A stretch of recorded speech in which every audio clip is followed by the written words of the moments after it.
extraordinary council meeting. We have 3 items on the agenda this afternoon, but we'll begin with apologies, and I have an apology from Councillor Bolger, who may or may not arrive, sure, and an apology from Councillor Davis. Everybody else is here. Would somebody like to move those apologies be sustained, please? Councillor McPhail, thank you. Councillor Nick Grant. All those in favour, please say aye. Against, the motion is carried. So, councillors, everyone will be well aware that there has been some interest in the annual plan process for council this year, and particularly in the last little while, when it eventuated a problem with some data that was loaded into the rural section of that particular plan. I can confirm that data loading has been corrected, and we now have before us an annual plan that needs to be discussed and adopted going forward. Some of the interest that has been generated in this particular subject, and I'm sure the council is very, very aware, there's some quite strong lobbying from federated farmers. So, while I'm not suggesting that federated farmers members should not take part in this debate, I think it's fair that any federated farmers members that we have as councillors need to declare that as a conflict that I'm sure can be managed, but one that we need to make known so that everybody around the table is on the same page. So, do we have any members of federated farmers here? So, Councillor John Gardine, just one. So, thank you, John. Well, my day job is working for Tulloch Farms, which is a member of federated farmers. Okay. As a subscriber, not as an. Okay. Thank you. So, if there's any other conflicts arise during the meeting, then I'm sure that people will make those known as time goes on. So, the first item on the agenda is item 2, and that is the adoption of the annual plan. All councillors have a copy of that annual plan. Before we actually get into the annual plan in detail, I would just comment. I had half expected that there would be a presence from federated farmers here today, willing to speak. I've had some connection with the Southland President, who has written to me, and I replied and offered him an opportunity to come and address council this afternoon, but I haven't heard anything from them. So I'm just assuming that that opportunity hasn't been taken up. So I have copied councillors into that correspondence, so hopefully you have been made yourselves aware of that. So coming to the annual plan before us, we have the document, and we have the preamble here that has been compiled by the accountant, and I assume that's Donna? Yeah, thank you, Donna. And it's reasonably straightforward. But before we get into that, do you want to make any comment, Mr. Chief Executive? Yeah, thank you, Worship. Look, and again, apologies for the valuation data. It was a really just unusual circumstance, and even the former Chief Financial Officer came back and said, gee, that was something that he hadn't struck before with the rate staff doing some maintenance on subdivisions, and finance staff accessing the database at roughly the same time, not having actually all the information at this disposal to input into the rating calculation, which needs to be based on up-to-date values.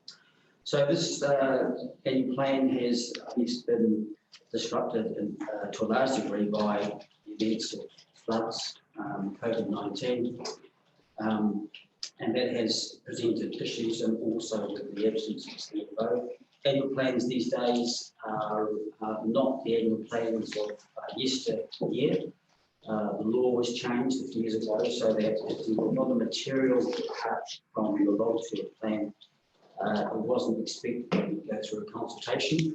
Indeed, I was on the working party national that made a recommendation, because in the past what was occurring was annual plans were relitigating issues that had been systemically debated and resolved at the long-term plan process. The annual plans is really just a subset of the long-term plan. In this case, it's important to emphasise, particularly given the concerns raised by dairy farmers, that the council's revenue and financing policy has been used as the basis for striking the rate this year. That's a policy that is in the long-term plan. Each long-term plan is reviewed in 3 years, and that policy is subjected to a pretty rigorous review, usually over 2 or 3 workshops. So in this particular case, where the concern has been a disproportionate in some eyes of raising incidents from rural to urban, that's just been developed in line with the revenue and financing policy. One of the provisions of which was a cornerstone of the council 5 years ago now, the 2015 long-term plan, there was a proposal to freeze the UAGC. That was frozen at 650 until such point as the uniform annual charge reached a point of 25% of total rates. That's an important point to understand in the current revenue and financing policy. That is what the staff have applied and set up the rate strike on the basis of. And so what can't be fit in a 25% UAGC has to then flow over to a general rate based on district-wide capital value. And that, in the main, is tended to drive a difference between urban and rural.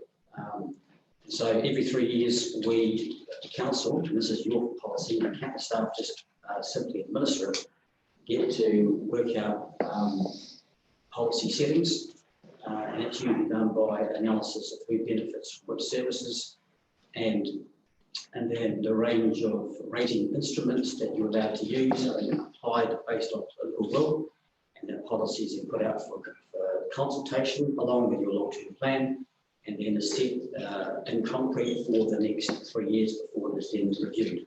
So that's the point of what we've got to now. This is the second annual plan under this 2018-28 long-term plan, and then in the coming months the council will then turn its mind to a new reviewed long-term plan, of which the revenue and financing policy no doubt will be a big part of those discussions. So that's a bit of background, Your Worship, as to how we've got to where we are. But any notion that the staff have somehow changed the rules or the application of policies is completely untrue, and nothing really has changed apart from, I must emphasise, revaluations. Districts' valuations changed and were announced in September, October last year. So these valuations have been used in the latest rate strike, and then we'll throw up some differences, particularly if there is an increase in a property's value over and above the normal increase experienced of those properties in the same rating area. So a good example is the lifestyle blocks. They are proven to be quite popular. The lifestyle blocks have increased as a percentage greater than, for example, large farms. And therefore, under the way we rate, when it comes to the district capital-wide value-based rate, a lifestyle block will attract more rating increase than other types of properties in the rural sector.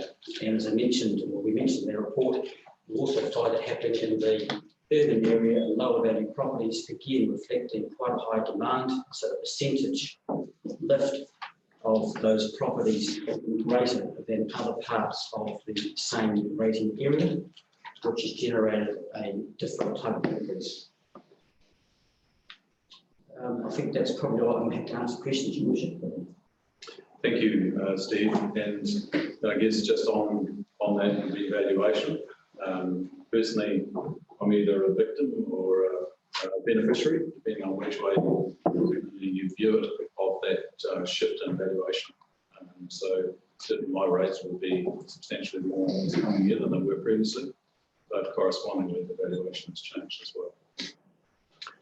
Okay, councillors, look, I know that there will be some questions and observations that councillors may wish to make, and I think it's good and fair that we hear those now and work through any issues that councillors may have or questions that councillors may have before we get to the point of adopting the plan. So, the floor is open for councillors now. Councillor Allen. I was a wee bit disappointed to read it last week where we had the problems we had, and then I sort of read through it again this week, and we've actually now got a bigger increase in the rural rate than we had last week. And it's moved up to 4.97% of the rate take increase in the rural area. And told sort of at the workshops there was a 2.84% increase, and no explanation how it would be spread. And it would have been nice to have that happen back at the workshops and have some discussion about it, to why. Steve has explained it quite well how it's landed, but is the UAGC at the maximum of 25% this year? Is the question. Yeah. And can we not, I know the percentage changes in the different costings in the UAGC have been changed to probably make that happen, is that right? Well, there's only a certain amount that can go into the UAGC, so that has to be it'll be modified as each year comes along, really, depending on valuation. But then you can change your percentage in your targeted rates. Not through your wish. Your revenue and financing policy, you can't change that unless you actually, first you've got to define what you want to change, and then you've got to consult with the people. It's one of those suite of policies in local government that must be subject of consultation before you change.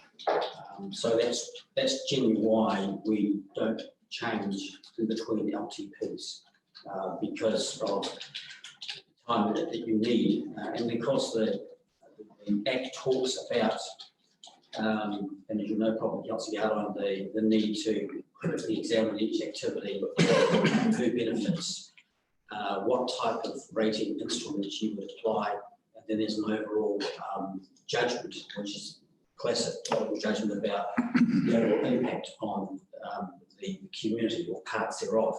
So it's not a 5-minute exercise, hence why it's habitually done as part of LTP. So we need some of those things that are spilling over, and they're going to continue to spill over, as the civic building and democracy vote, and it's spilled over quite largely this year, and it'll probably continue in the next 2 or 3 years unless we change something in the LTP. Well, it'll need to be reviewed, and council will need to consider whether what's happening now is appropriate or not. And if it's not, then how it wishes to address that. But while we've got the UAGC capped at 25%, the actual maximum can possibly be is 30%. And anything that spills over is spread on capital value. And I guess with rural properties, attracting probably 60, 65, 70% of the capital value across the district, is probably the area that gets affected. Why was the differential changed? And why was the differential changed in the capital value? The differential from last year to this year in capital values between the town and rural was changed from 40% to, and it's gone up to 1% or 1.5%. That will be because, again, if you've got the way it works with 65% of the capital value in the rural area, that will change your rate to the dollar. I thought the general rate would be the same amount overall the capital value in the district, but there seems to be difference in each area. Well, that to happen, it would have to be the same value, the same shift in values right across the various categories, right across urban, industrial, and rural. When that's not the case. Yeah, but we have big shifts within the areas. Through your wish, I think you also need to differentiate between district-wide capital value rating and the targeted rate which we use for the libraries and the course for the non-UAGC component, which is quite different. And those type of techniques are all available for exploration in terms of potentially a wider application as part of that funding review that we go through in the coming months. So we can't change that at this meeting. No, because you're obligated to do two things. One is to do a formal review to amend the policy, and then you need to consult with people. So the relevant sections there, if you want to just refer to them, well, the kind of principles contained in section 101 of the Local Government Act. And the key provision really under the revenue and financing policy is section 102 4B, which says you may amend a policy after consulting on the proposed amendments in a manner that gives effect to the requirements of section 82, which is the consultation provisions of the Local Government Act. And I have actually spoken with a preeminent rating specialist of Simpson Grayson this morning, just to have that view confirmed. It's available to confirm as well. So it's something that to do really, it would take probably a couple of months minimum or more to do the process, and then agree on the amendment, whatever it may be, then take it to the people, because when you're amending a revenue and financing policy, those people that are effective and don't want to have a say, you need to put into it. And I guess we do need to bear in mind that while there has been an effect in the rural area, which has affected you and me, if there was change made to mitigate that effect, then it would pop up somewhere else, and those people would get a surprise. And I was saying whether the surprise was we were sort of led to believe it was a 2.84% rise average, which it is, but it has not been spread very evenly. Yeah. And through your wish, if I can answer that, the energy of the management was about driving that cost down. We removed about 650,000 out of our budget to get that result. And we didn't really even think about the impact. We just thought, well, because we're not doing, in my mind, I wasn't doing a review of that funding policy, it was in the LTP. It literally just throw it in the spreadsheet, and Donna McEwen was doing it with vouch for this, and she said to me, you just put it in, the answers throw themselves out. It wasn't until very, very late in the piece that we even looked at it, because it was so focused on getting the cost down. Appreciate the frustration. And yes, farming is knows about good seasons and bad seasons, and these type of discussions around that very elusive term called fairness will no doubt be the subject of a lot of robust discussion in the coming months of the LTP. And I can see personally there's some things that we're throwing out, and that I've got some ideas. I'm happy to contribute in a setting if invited to look at how we can change things around. But there's always, as worship has said, you take from one area and you put a burden on another. And it's a very difficult stance. And ironically, this council's funding revenue and financing policy, the way it sets rates, is quite complex for a small council. It reflects the need to try and fine tune it to come up with that, hopefully, some semblance of balance. yeah, it is complex. There's no doubt about that. It's interesting just having a look at and the council's got a copy of some graphs that we put together to just try and illustrate what's happened over a period of time. And some years looked at increase by property type over a 10-year period. And I think there's winners and losers all the way through. And this time around, the rural areas are a little bit, but it's still sitting at about the average, whereas the others have gone down.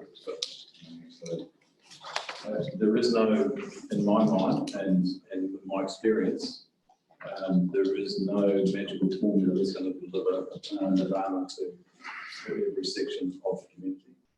And I guess that's always going to be a challenge when you're dealing with a land-based tax, which is what rates are, tax.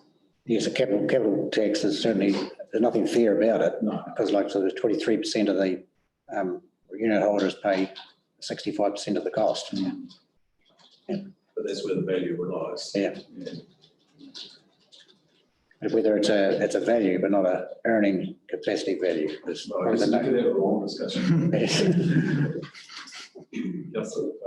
Yes, just through your worship, obviously with the various commentary that we've received in relation to how we've ended up here today, particularly around varying facts and figures, how do we actually, question for the CEO, how do we provide confidence or reassurance to the community around the questions that are asked that we're not going to be in this position again going forward? What do we look for?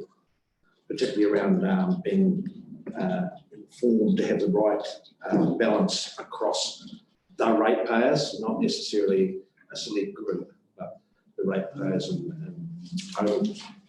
Just if I can say, in hindsight, I'm going to have that confidence given to you by board, who are currently here at the moment, looking at how things are going through.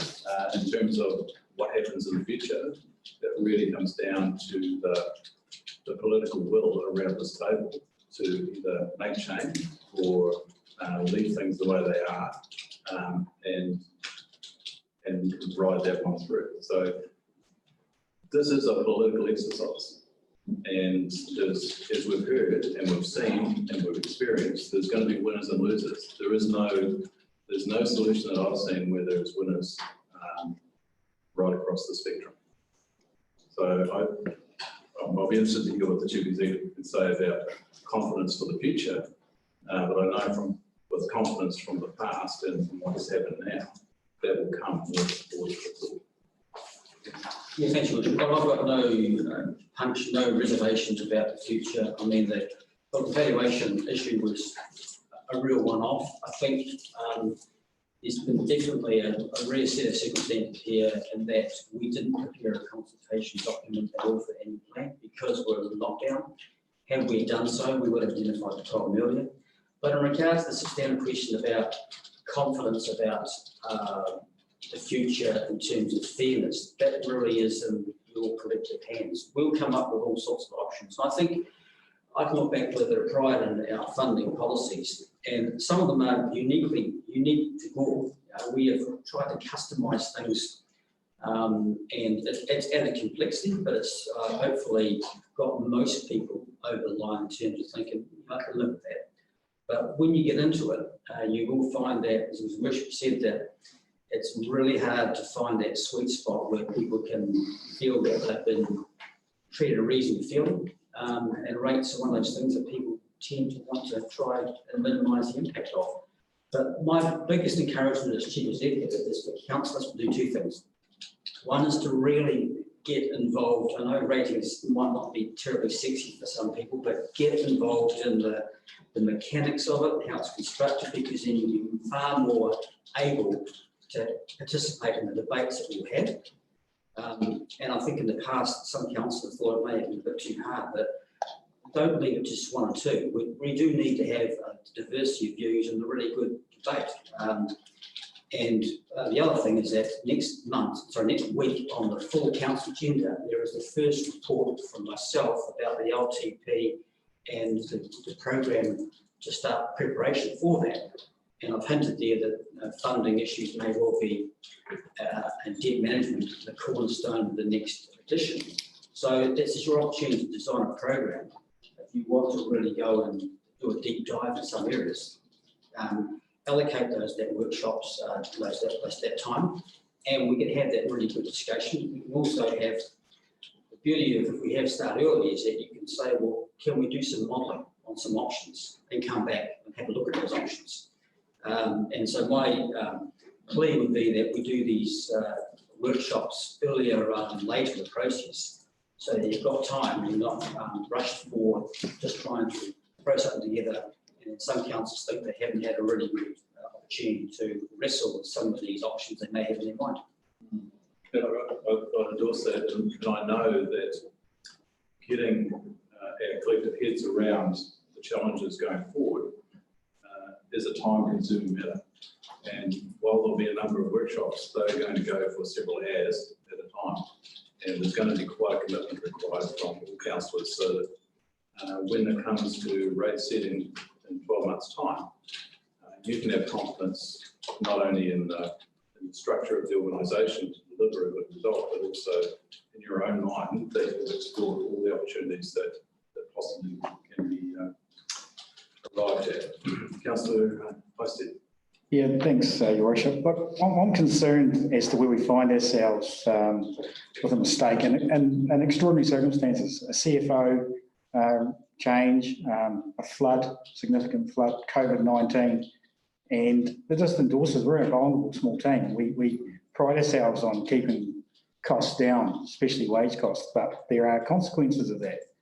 I've spent some time on this and I've got a bit to say, so please bear with me. But some of this will be repeating what's already been said, but I just want to reiterate the revenue and financing policy. It was set in 2018. This is the third year that we are rating under that policy. For the past 2 years, rural rate increases have been between 1 and 1.8% less than urban rate increases. 18-19, 1% less, 19-20, 1.8% less. We didn't hear from federated farmers. One could conclude that federated farmers are only concerned when the increase does not suit them. We are elected to represent all ratepayers, not just one group. The revenue and financing policy has delivered the rate mechanism since 2018, and I understand it cannot be changed or cannot be manipulated. What has changed is the in the annual plan is the revaluations of property by QV. We don't have any influence over QV. We don't like the office and don't like the consequences of that. If a property is increased in value, of course that property will attract more rates based on QV-driven rate increase, not the rate strike that we went out and published. In these rating examples on page 55, 54 and 55, there is a swing in different rating values. There are winners and losers, but those winners and losers sit in the category. So looking at that, His Worship's perhaps $800,000 capital value rural lifestyle property experienced an 8.52% increase, according to the table. The other rural properties will benefit from him paying more, or whoever. Thank you, made me feel better. Thank you. Again, I read that it's rural to rural, urban to urban, and I'll speak more about this table later. If you take a 3-year view on the rate increases from 18-19 through to this annual plan, urban have had an average rate increase of 4.54 and rural 4.58, just about the same. And you've got a graph here showing that. There was a mistake in the first example in the rating table, but it seems that some quarters are using this mistake as an opportunity to incite civil unrest and a divide between urban and rural. And that annoys me. And I also find the insinuation of a rating manipulation by staff as unpalatable. If we as councillors find ourselves, due to the lack of our own understanding or research, unable to inform questions, has this led to the statement in the Federated Farmers letter? If it has, we owe the staff an apology. If the accusation is correct, I believe it amounts to fraud. And as chair of the Audit and Risk Committee, I need any councillors to inform me if they have any evidence of such fraud. This is serious. To manipulate the UADGC to deliver a higher increase to the lower value properties, and those properties are often occupied by those on fixed lower incomes, is a complete contradiction to what this council set back in 2015. I know that rates represent 1 to 1.5% of farm expenses. Farms can claim GST, the tax deduction. They only pay one UAGC for their home and for their business. Let's keep this in perspective and make a decision at the right time with all of the information. And I also recall in the not too distant past, a submission by David Cooper of Federated Farmers, who actually said that Gore was one of the fairest to rural ratepayers. The rating examples on 54 and 55 of the annual plan do show some unexpected variances. And I personally have a problem with the way that table and comparative data is used. That data that you're looking at on that page compares the property to its former CV. So if the $800,000 rural property you see in front of you is showing an 8.52% increase, is actually comparing it to when it was a $700,000 property in the last annual plan. So the 8.52% increase includes an additional 100K of capital value rating, not driven by this council. If I compare the same property apples to apples last year, an 800K property to an 800K property, the increase is 2.23%, more in line to what we're expecting to receive today. To me, that's apples with apples. I'm not finished, John. I'd like to contradict that one. I've spent a lot of time on this and I stand by my research. Anyway, I would guarantee that very few councillors around the table, including myself, would understand that approach unless they spent a certain amount of time researching it. I'll be supporting the motion to adopt the annual plan, but I do have one final question, and that's to the Chief Executive. The suggestion that staff have manipulated the revenue and financing policy, what are the consequences for that, for the staff, for the council, for us under audit? And I do recall in previous years, we've gone to significant lengths to get a legal opinion on our rating resolution to ensure it's correct. So what happens if that insinuation is correct? Through your worship, our auditors go through our rates resolutions, our revenue and financing policy, the calculation of the UAGC, the fine-tooth comb, to make sure that it is compliant. Because the record, and that's from the directive of the Office of the Auditor General, who rightly believes that to rate is like a form of taxation and needs to be exercised with strict authority and has to be actually accurate. So there's just no reason why staff would do this. There's no, it just doesn't make sense whatsoever. There's nothing, no benefit in it, and the matter, I say, is the subject of particular inquiries each year when our auditors are around, and of course that currently they are in this building in preparation for the end of year audit. In terms of just following on from Councillor McPhail's question around certainty for future years, at our last meeting we did resolve that the Audit and Risk Committee would be involved in some form of forensic review of the process to get some certainty around the numbers. Yeah. Is that captured in the resolution of that meeting, or is that something we should be considering tonight? You're correct. Thank you, Councillor. I said Councillor Grant and then Councillor. Thank you, Worship. I wholeheartedly agree with the Councillor Highstead's statement. Every councillor around this table has their own strengths. Councillor Highstead's strength is in the accounting side of things. He has looked into this, as he said, in the last 3 days. I received a phone call today from a Waikaka resident, asked how I was going to vote. We had a debate. The debate was around how the system worked. I told him what I knew. I told him my strengths were not accounting based, but that was extremely fair in my view. We've been doing it for a number of years the same way. I also informed him that unfortunately, due to the flood, due to COVID-19, we didn't, as councillors sitting around the table, we couldn't get a chance to have a look at that spreadsheet before it was printed. And it was fortunate that Councillor Gardine, among others, he was the first one to pick it up and told us what happened.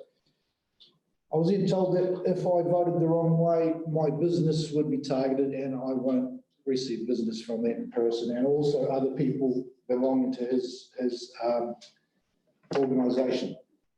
I'm not sure, but I believe he is part of Federated Farmers. I didn't sign up to the council for this sort of rubbish. I signed up to do a service to the community, you know, and we all sit here and do our best. And we come in here and we do the best for urban, we do the best for rural, and we do the best for commercial. So by something happening like this really gets up my nose. As you can hear by my voice, I'm quite passionate about this. This piece of paper that has been put in front of us today is just a shame that this wasn't in the annual plan. I'm not saying it's anyone's fault, but as you can see, it's a 10-year average increase. It's very fair. It looks, you know, it's ups and downs. As Councillor Highstead pointed out, you know, sometimes down, sometimes up. I don't know where industry went on page 2 because it only ended up bringing 40 months disappeared. But sorry, Laura. Industry, so conservative on industry. Oh, right, so let's go to So, level one? right, thank you. But yeah, so basically, I will be voting for the recommendation. Thank you, Councillor Grant, and I acknowledge the contribution of Brett and the contribution of each councillor around the table friends. And you are correct, some of us have strengths in some areas, some have strengths in other areas. But it does disturb me when we get bully boy tactics, like we have seen in the last couple of days, where standover tactics of threatening to boycott businesses is put in writing. And that not only saddens me, it makes me mad. And there is no place in this council, and in my mind, there is no place in this community for that. And it's just not on. Councillor, go on. Federated Farmers, that's not a Federated Farmers opinion to do that. That's an individual, that is an individual's opinion, I'm sorry to say. I believe it is. Yes, and it's not a Federated Farmers opinion. Also, just to counter Brett's opinion about the percentage increase over the last 3 years, it's not, if you turn those percentages into dollar terms per unit rate holder for the last 3 years, I think you'd find that the rural ones have a bigger, quite a large dollar increase per rating unit compared to the urban, even with the GST out of it and even with the business attitude. And I think over the last 2 years, I've been quite happy with the rate increases because you look down at the dollar increase, which is in the last column, no one has looked at that. And that has been pretty fair over the last 2 years. But this year, totally different. And I picked up that mistake at two weeks ago. No one else picked that up. And I let the councillors know. I didn't. I informed Federated Farmers to read their agenda, and that's as far as I went with Federated Farmers. I went no further. I have been emailed in with what they communicated last night, and I read that, and I kept right out of their discussion. They have made their own opinions, and individuals have probably made opinions beyond what Federated Farmers stands for. Now, I do not like to see Federated Farmers rub through the rubbish to say that they are accusing council of fraud. They are questioning council for what they're doing, and if I hadn't picked that up, the mistake last week, would we have passed that? Probably would have, and the auditor might have picked it up. Well, it would have been picked up sooner or later, because it would be too much money. Yes. And I'm sure that we would have been drawn to attention well before that occurrence happened. It would have gone past, I think. I take the point that you make that individuals make statements. Some individuals are well aligned to different organisations, and it's a shame that has happened. But there is no place for that sort of tactic in this community. And look, I acknowledge that you were indeed an eagle-eyed observer to pick that up and alert the council to a problem. And, you know, we got it wrong. Absolutely. I approached Stephen Fry at Pembroke Bridge. I didn't go to the media. I did it the right way. Yeah. Councillor Thompson? Just to respond on that, John, the letter from Jeffrey Young to council, paragraph 5 and 6, the last, second and third last paragraph suggest that there's been a change in allocation. He goes, more concerning is the indication these changes have been made without councillors being informed. These changes reflect a clear and deliberate intention to increase the rates paid by rural ratepayers to the benefit of other sectors. And it is not clear that the councillors have been made aware of these changes. So that's the basis I made that comment. And that's pretty clear to me. It's not fraud. He's He's asking the question, saying These this. changes reflect a clear and deliberate intention to increase. So to me, that's not a question, that's a statement. We have a revenue and financing policy that is insinuating the staff are manipulating, that's fraud, that's audit. Sorry, I take a different view on it. Difference of views. We do differ, and I agree. Look, we're at this table, we're in it together. Yeah. And look, there's no winners and losers around this table. We've got to deliver the best possible outcome for all ratepayers. I know my statement has been rural centric, but the attack has been from rural. But I leave here, I'll represent anyone that calls me or talks to me, as long as they don't threaten my business or what I stand for or my family. And I'm a rural ratepayer at the moment. Yeah. And probably in the target, probably in the target. Okay, councillors, is there any other views that council want, councillors will express at this point in time? Oh, councillor McNamara. Yeah, we had sort of reflected on some things that the rural ratepayers have got 2 new major projects since the last round of rating. One is the Pyramid Bridge, the other is Faulkner Road. They will impact on their rate increase. So that's something we've got to take into account. But it did surprise me last week when I looked at the tables and saw how different they were. Being a new councillor and just looking at this, how the rates are set, it just surprised me. And I was looking at it, and Councillor Garland did ring and tell me that he thought it was a big mistake in the tables. And I was comparing it with last year's. First thing to do is, I don't know anything about rates because I'm a new councillor and hadn't studied this. So I went and dived into last year's file of rates and saw how even they were, and then saw even in this table today, it's due to, you know, what I said to the other night was we need explanation why some was -10 and some was +8. You know, and it's the rating, it's the variations in the valuations that's causing those wild changes compared with last year's rating table, which was very even, and you can see the steps, and even within the areas, it's not really even. Okay, councillor McNamara. Just one comment. We did discuss earlier in the piece about using the rural fund that the rural councillors put into to actually lower those loans. Nothing was actually done about that. We thought about putting 2/3 of that fund, which stands at about 500,000, into paying off some of that loan, which would help alleviate the rural rates. Because basically it's just sitting there and it's a fund that would help the whole rural area sector. But certainly something that could be thrown into the mix. Yes. To look along with that. I guess that would have to be considered very carefully. The rural fund has been subject of much discussion over the years, and it's held in high esteem and rural services. Last time was used to build the roundabout to the entrance to Gore, to the main bridge there.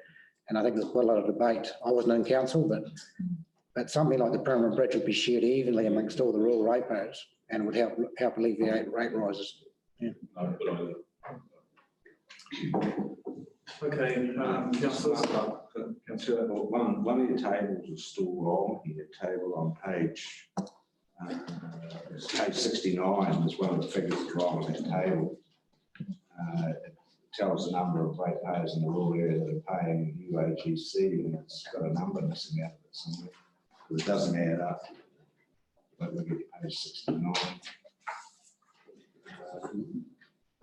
The table, the fourth column, doesn't add to 6534. It's the rural ratepayers have only got 163 people paying UAGC. I think it should be 1,673 people. Instead of that table. Yes, yeah. Just being an accountant calculator, which I've got here. It's got a comma, it's missing a zero. Yeah, oh no, it's missing this. It should be 1673 to add up. Oh, Yeah, yes, yeah. yes.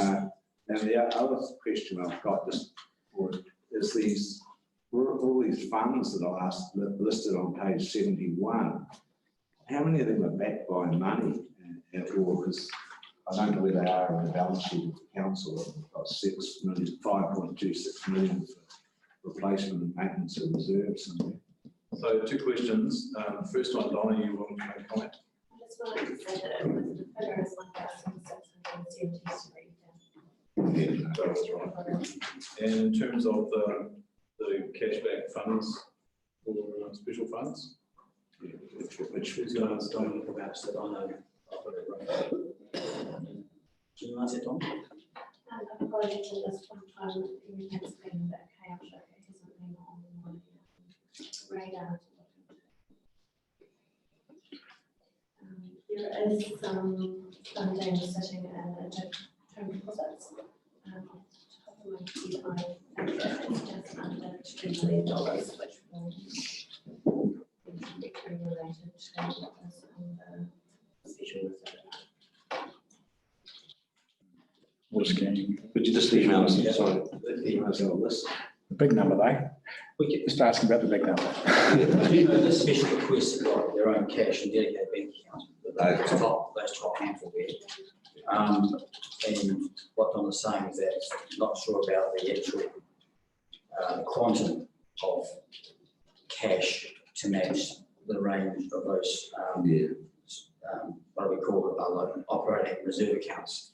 that information can be made available. Yeah, okay, yeah, I'm sure we've got. I'd like to find, let them know if we had 5.26 million sitting around. I can guarantee you haven't. It's sitting in the equity area of your balance sheet. Yeah.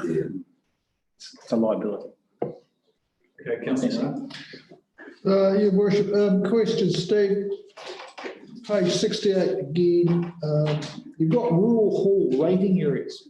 And you've got Mimihau Community Centre.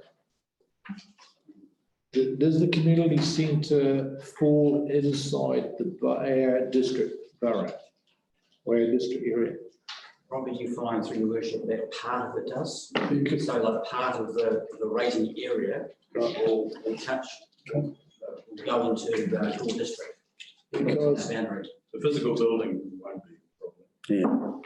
But Right, because, okay, that was my next question, because on page 8 of the document,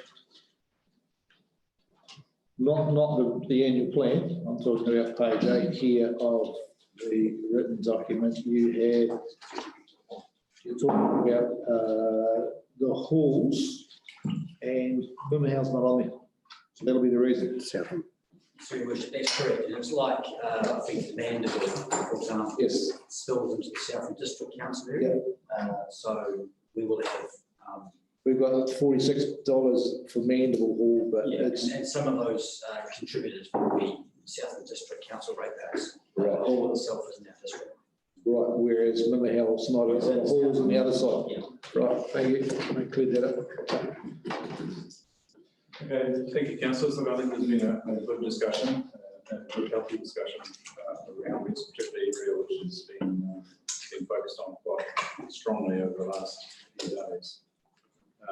We do need to pass some resolutions here, and unless there's any other obvious questions right now, Councillor Reid.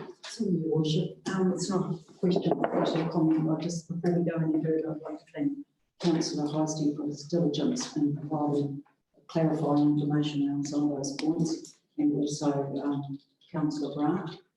I just think it's a shame that some of us have been subject to some of those vitriolic comments that we've received in emails from people in the community.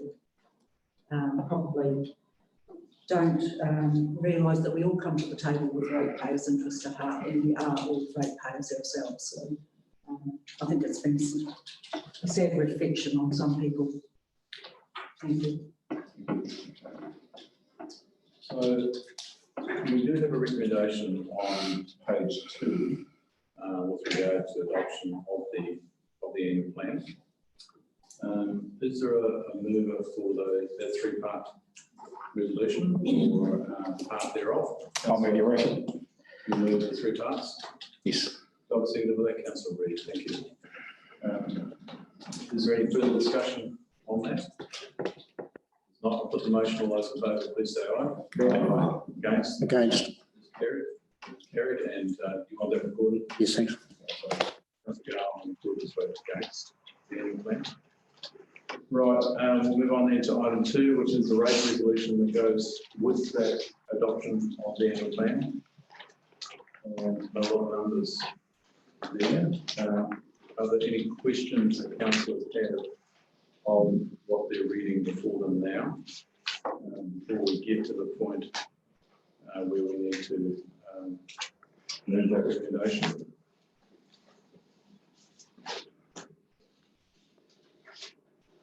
Would somebody like to move then the recommendations contained on page 3 and go through until page 8?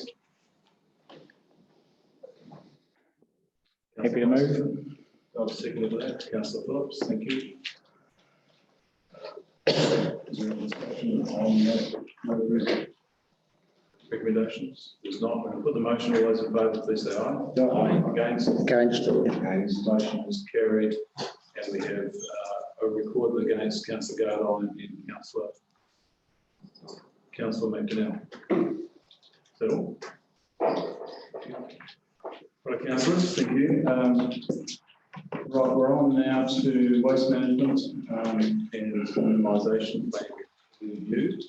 And you have a document that is before you tonight with regard to waste management and a report from the General Manager of Infrastructure. Requires us to review this particular document. I notice he's not here tonight. Do you want to make a comment to this? Thank you, Worship. I feel a little bit vulnerable and exposed. Ramesh is not here, and Councillor Bolger was at the Waste Advisory Group meeting, so I thought he would be able to carry the day. So I feel like I'm jumping out of shower and forgotten clothes. However, Worship, this is an essential element to review the Southland Wide Waste Minimisation Plan. If the 3 TLAs in Southland wish to continue to access waste minimisation funding, the last quarter of which will be held because we can have a commitment to reviewing the waste minimisation plan. And obviously there's a lot that's happened in recent times with recycling markets being in a state of disarray. So the waste assessment and the recommendation to commit to a review of the plan is a prerequisite before we can access MFE's latest quarterly funding. So we are urged as quickly as possible to pass this resolution, and it's only a intermediary step because of course the plan itself has to be prepared and reviewed by the participating council. Thank you, Steve. So we do have a copy of the waste assessment there for councillors to have perused. Fairly waiting term, I have to say. And we have a 2-part resolution that's required, or 2-part recommendation that is required to be passed now. So it's open for discussion, Councillor Grant. Thank you, Your Worship. On page 19 of the document, I find it quite, I've got a little bit amazed at the clean fill waste, the tonnage that comes out of Gore. For 2014, our tonnage was 16,020 tonnes or tonnage. You go a year later, it's 827. It's less. And then, as you can see, it's gone up to 4,000 in 2016, and then it's come down to 1,300. Are those numbers? I would just query that number, or those numbers, because why? As you can see, you have a look at them in Cargill above. fresh margin. Matera Freeze Works. Matera Freezing Works, was that what it is? Yeah. Sorry. Was that the reason? Matera Freeze Works here. Matera Freezing Works was using our facility? They dumped into the No, the Matera. Matera is classed as a clean waste form. Right. Oh, so that was that the cleanup? There's concrete in. That was the cleanup of the, when they dismantled the land chain. Well, yeah, right, Richmond, probably not take Richmond. So it's the fill that was created by the demolition of. Yeah, does that make sense? Right, that was And that's one why, reason. and that's why that figure varies in the tonnage, because sometimes it might be that it might be building, being demolished in Gore. Yep. Goes down to Matera, the clean waste. I think it was Matera and also there was a building in Gore. It explains it in there somewhere, I read it. Yeah, it does. There's one in the corner. Right, and my other question, Your Worship, and I've just lost which page it is. It's just an amendment or a mistake that they've made, the writer of this. He's got Paddy's Bins as an operator, and they are based in Invercargill. It's on page 30, Paddy's Bins in Invercargill and surrounding areas. That should read Gore on page 30 of the document, just if they'd like to alter that. They've got it correct a little bit further down on page 33 of the document. Okay, so that's good. Thank you for that, Councillor Grant. So that needs to be altered. So any other questions or comments from councillors regarding this document? So if there's not, with that one alteration that needs to be made, somebody like to move the two-part report that we have on page 10 with Councillor Grant. I will second it for that. Councillor Grant. Excellent, thank you. Any comment from councillors before I put that motion? All those in favour, please say aye. Aye. Against, the motion is carried. Thank you, councillors.